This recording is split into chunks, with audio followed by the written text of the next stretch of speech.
തെരഞ്ഞെടുപ്പിലെ വലിയ വിജയം വോട്ട് ശതമാനത്തിലും UDFന് വലിയ മേൽക്കൈയാണ് നേടിക്കൊടുത്തിരിക്കുന്നത്. അതുമാത്രമല്ല 110 നിയമസഭാ സീറ്റുകളിൽ ഒന്നാമതെത്താൻ UDFന് കഴിഞ്ഞു.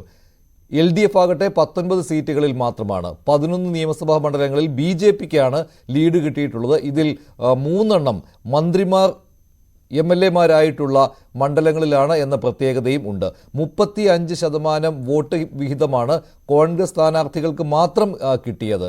ഇത് നോക്കുകയാണെങ്കിൽ LDFനേക്കാൾ മുന്നിൽ കോൺഗ്രസിന് ഒറ്റയ്ക്ക് വോട്ട് വിഹിതം കിട്ടി എന്നുള്ളത് ഒന്നുകൂടിയുണ്ട്. അത് വളരെ കൗതുകമുള്ള കാര്യം കൂടിയാണ്. കൂടുതൽ വിവരങ്ങളുമായി TG സജിത്ത് ചേരുന്നുണ്ട്. സജിത്ത്, ഇത് കോൺഗ്രസിന് തനിച്ച് LDFന് ആകെ കിട്ടിയ വോട്ട് വിഹിതത്തേക്കാൾ കൂടുതൽ കോൺഗ്രസിന് തനിച്ച് നേടാൻ കഴിഞ്ഞിട്ടുണ്ട് എന്ന പ്രത്യേകത ഈ നിയമസഭാ തെരഞ്ഞെടുപ്പിൽ ഉണ്ടല്ലോ. അതുമാത്രമല്ല UDF ഒന്നാകെ നേടിയ വോട്ട് വിഹിതം എന്ന് പറയുന്നത് ഏതാണ്ട് 43% പോലും എത്തിയിട്ടുണ്ടല്ലോ അല്ലേ? ഇത് വെച്ച് നോക്കുമ്പോൾ 2019 തിളക്കമുള്ളതാണോ ഈ വിജയം? പക്ഷേ MV ഗോവിന്ദൻ പറഞ്ഞത് അന്നത്തേക്കാൾ 5% വോട്ട് വിഹിതം കുറഞ്ഞല്ലോ എന്നാണല്ലോ. 2019 കണക്കുമായി താരതമ്യപ്പെടുത്തുമ്പോൾ UDFന് ഈ 2024 ലോക്സഭയിൽ സമാനമായൊരു പ്രകടനത്തിലേക്ക് എത്തിയിട്ടില്ല. പക്ഷേ നിലവിലെ നിയമസഭയിലെ കണക്ക് നോക്കുമ്പോൾ UDFൻ്റേത് വൻ നേട്ടമാണ് എന്ന കാര്യത്തിൽ തർക്കമില്ല. നിയമസഭയിലെ നിലവിലുള്ള കക്ഷി നിരയിൽ 99 സീറ്റുകളിലാണ് ഇടതുമുന്നണിയുള്ളത്. അതേസമയം 41 ഇടത്ത് മാത്രം UDF. പക്ഷേ ഇപ്പോഴത്തെ കണക്ക് നോക്കുമ്പോൾ 110 ഇടങ്ങളിലാണ് UDFന് 110 നിയമസഭാ മണ്ഡലങ്ങളിലാണ് UDFന് നേട്ടമുണ്ടാവുന്നത്.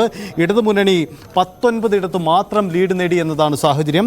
BJP ആവട്ടെ 11 നിയമസഭാ മണ്ഡലങ്ങളിലും ലീഡ് നിലനിർത്തിയിട്ടുണ്ട് എന്നത് വളരെ പ്രധാനപ്പെട്ട കാര്യമാണ്.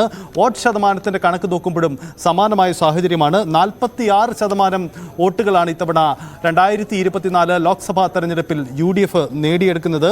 90 ലക്ഷത്തോളം വോട്ടുകളാണ് മൊത്തത്തിൽ UDF കേരളത്തിൽ നിന്നും സമാഹരിക്കുന്നത്. ഇടതുമുന്നണിക്കാവട്ടെ 33% വോട്ടുകൾ മാത്രമേ നേടാൻ കഴിഞ്ഞിട്ടുള്ളൂ എന്നത് മറ്റൊരു ചിത്രം കൂടിയുണ്ട്.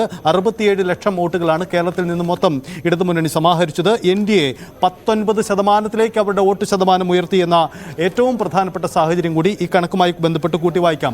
ഒപ്പം തന്നെ പ്രധാനപ്പെട്ട ഒരു കാര്യം കോൺഗ്രസിന്റെ നേട്ടമായി മാറുന്നത് കോൺഗ്രസ് ഒറ്റയ്ക്ക് തന്നെ സമാഹരിച്ചത് 35% വോട്ടുകളാണ് ഇത്തവണ ലോക്സഭാ തെരഞ്ഞെടുപ്പിൽ.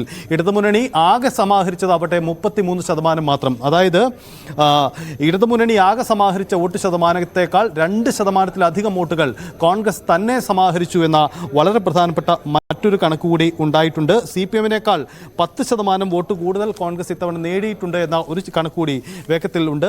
ജില്ലകളിലേക്ക് വരുമ്പോഴും ചിത്രം വളരെ വ്യത്യസ്തമാണ്. കാരണം ജില്ലകളിൽ കാസർഗോഡ് തൊട്ടുള്ള ജില്ലകൾ പരിശോധിക്കുമ്പോൾ കാസർഗോഡ് ജില്ലയിലെ 4 നിയമസഭാ മണ്ഡലങ്ങളിൽ UDFനാണ് ആധിപത്യം. ഒരിടത്ത് മാത്രമാണ്, കാഞ്ഞങ്ങാട് മാത്രമാണ് കാസർഗോഡ് ഇടതുമുന്നണിക്ക് നിയമസഭാ മണ്ഡലങ്ങളുടെ കണക്കിൽ ആധിപത്യം നേടാൻ കഴിയുന്നത്.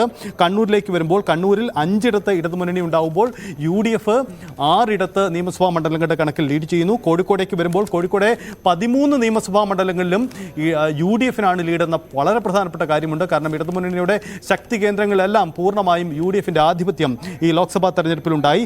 വയനാട്ടിലെ 3 UDF ആണ്, അതിൽ തർക്കമില്ല. മലപ്പുറത്തേക്ക് വരുമ്പോൾ മൃഗീയമായ ഭൂരിപക്ഷമാണ്. മലപ്പുറത്തെ 16 നിയമസഭാ മണ്ഡലങ്ങളിലും അവിടെ UDFനാണ് ലീഡ് ഉണ്ടായത് എന്ന പ്രധാനപ്പെട്ട കാര്യമുണ്ട്.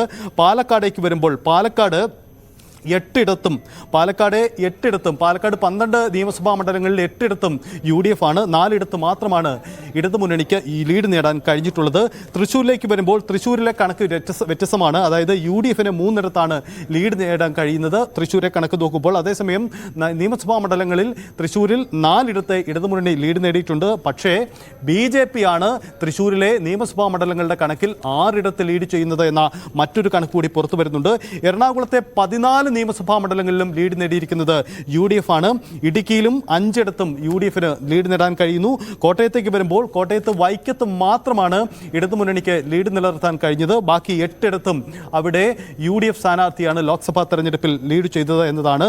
ആലപ്പുഴയിലേക്ക് വരുമ്പോൾ ആലപ്പുഴയിൽ മാവേലിക്കര നിയമസഭാ മണ്ഡലത്തിൽ മാത്രമാണ് ഇടതുമുന്നണിക്ക് ലീഡ് നേടാൻ കഴിഞ്ഞത്. ആലപ്പുഴയിലെ മറ്റ് 8 ഇടത്തും UDFനാണ് ലീഡ് ഉണ്ടായത്. പത്തനംതിട്ടയിലെ 5 ഇടത്തും പൂർണ്ണമായും UDFന്റെ ആധിപത്യമാണ് ഉണ്ടായത്. കൊല്ലത്തേക്ക് വരുമ്പോൾ കൊല്ലത്തെ 9 ഇടത്തും UDFന്റെ ആധിപത്യം. UDF ലീഡ് നേടുമ്പോൾ 2 ഇടത്ത് മാത്രം കുന്നത്തൂരും കൊട്ടാരക്കരയിലും മാത്രം ഇടതുമുന്നണി ലീഡ് നിലനിർത്തി എന്ന ചിത്രമുണ്ട്. തിരുവനന്തപുരത്തേക്ക് വരുമ്പോൾ തിരുവനന്തപുരത്തെ 8 ഇടങ്ങളിലും UDFിന്റെ ആധിപത്യമാണ് ഉണ്ടായത്.